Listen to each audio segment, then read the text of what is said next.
Ya, itu udah mulai record.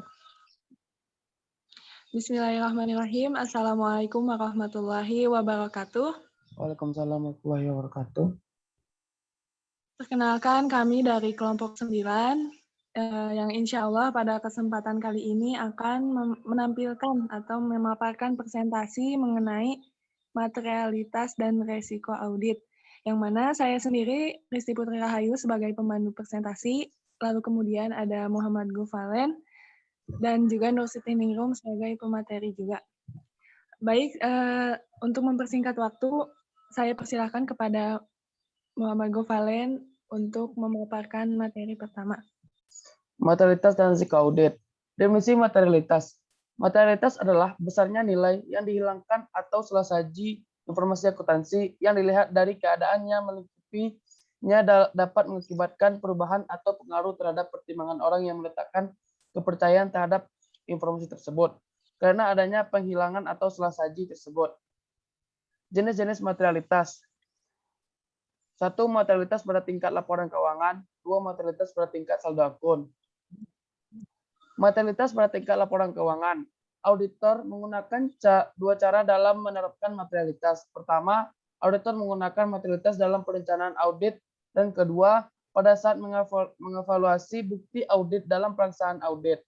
Pada saat merencanakan audit, auditor perlu membuat estimasi materialitas karena terdapat hubungan yang terbalik antara jumlah dalam laporan keuangan yang dipandang material atau audit oleh auditor dengan jumlah pekerjaan audit yang diperlukan untuk menyatakan kewajaran laporan keuangan. Materialitas pada tingkat saldo akun. Materialitas pada tingkat saldo akun adalah salah saji minimum yang mungkin terdapat dalam saldo yang akun yang dipandang sebagai salah saji material. Konsep materialitas pada tingkat saldo akun tidak boleh dicampur adukkan dengan istilah saldo akun material. Saldo akun material adalah besarnya saldo akun yang tercatat, sedangkan konsep materialitas berkaitan dengan jumlah salah saji yang dapat mempengaruhi keputusan pemakai informasi keuangan. Saldo suatu akun akan tercatat umumnya mencerminkan batas atas lebih saji dalam akun tersebut. Sekian, dikembalikan kepada moderator.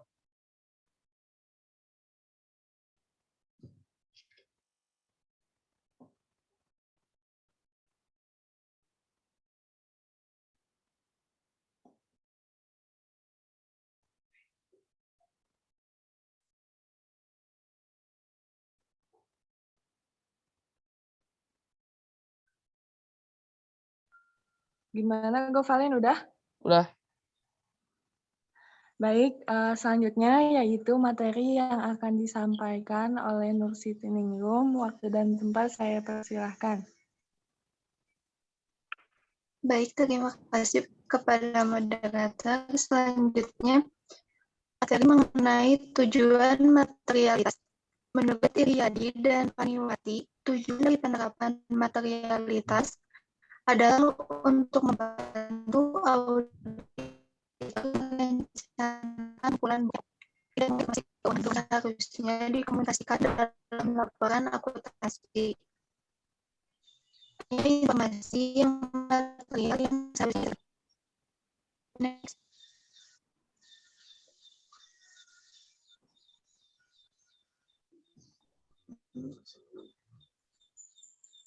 Kemudian konsep materialitas. Overall materiality. Overall materiality didasarkan atas apa yang layaknya diharapkan berdampak pada keputusan buat pengguna laporan keuangan. Jika auditor memperoleh menyebabkan yang bukan angka materialitas yang berbeda dari yang ditetapkannya semula, angka materialitas semula harusnya direvisi. Next. Overall performance materiality. Performance materiality ditetapkan lebih rendah dari overall materiality. Performance materiality memungkinkan auditor menambah tanpa mengubah overall materiality dan menurunkan tingkat rendah yang tepat. Atau appropriately low level. Probabilitas salah saji yang tidak dikoreksi dan salah saji yang tidak terdeteksi secara agregat. Melampaui overall materiality. Perlu berdasarkan audit. Kemudian specific materiality. Specific materiality untuk jenis transaksi apapun atau disclosure tertentu di mana jumlah salah sajinya akan lebih rendah dari overall materiality. Next. Specific performance materiality. Specific performance materiality ditetapkan lebih rendah dari specific materiality. Hal ini memungkinkan auditor menanggapi penilaian risiko tertentu dan memperhitungkan kemungkinan adanya salah saji yang tidak terdeteksi dan salah saji yang tidak material, yang secara agregat berjumlah materiality. Next.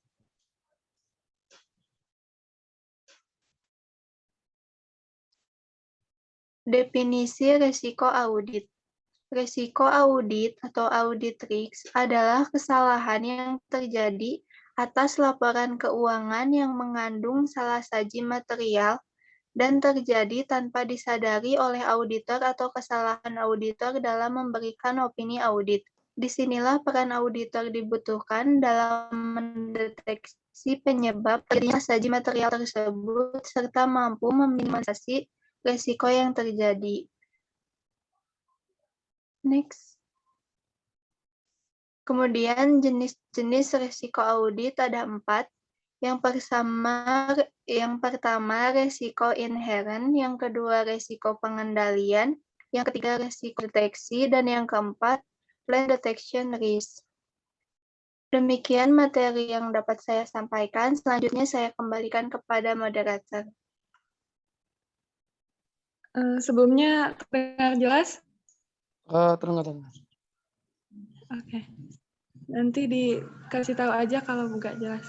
Baik, selanjutnya saya akan melanjutkan presentasi mengenai materialitas dan risiko audit, yaitu mengenai risiko inherent. Inherent risk atau IR adalah risiko yang mungkin timbul akibat karakter bawaan dari suatu transaksi, bisa juga karena kompleksitas transaksi dan kelas transaksi atau kompleksitas perhitungan aset yang mudah tercuri atau digelapkan. Ketiadaan informasi yang sifatnya objektif sudah menjadi pemahaman publik bahwa inherent risk adalah di luar jangkauan auditor dalam melakukan pencegahan, bahkan juga di luar kendali pihak audit sendiri.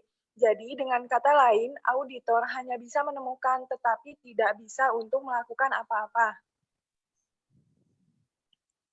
Risiko pengendalian, control risk atau CR, adalah risiko yang bisa timbul akibat kelemahan sistem pengendalian intern SPI audit.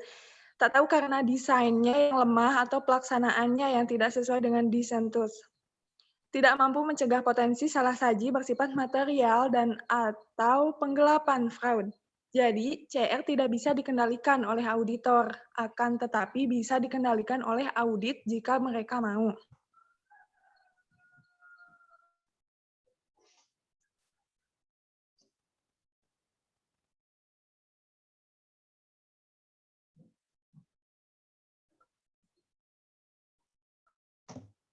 Jadi DR ada dalam kendali auditor. Itu karena DR sepenuhnya ada pada kendali auditor, maka sudah pasti mereka harus berupaya untuk menekan risiko ini hingga ke tingkatan yang paling minimal, atau tidak mungkin menghilangkan risiko ini sepenuhnya.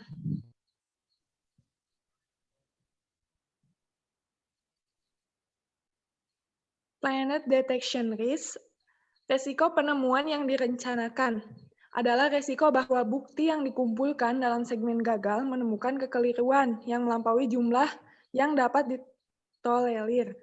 Jika kekeliruan semacam ini timbul, ada 2 hal penting yang harus diperhatikan, yaitu A, DR tergantung pada tingkat unsur risiko lain dengan dalam model.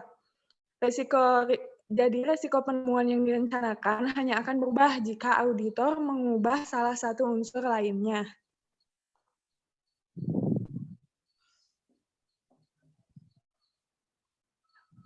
Selanjutnya yaitu mengenai hubungan materialitas dengan resiko audit.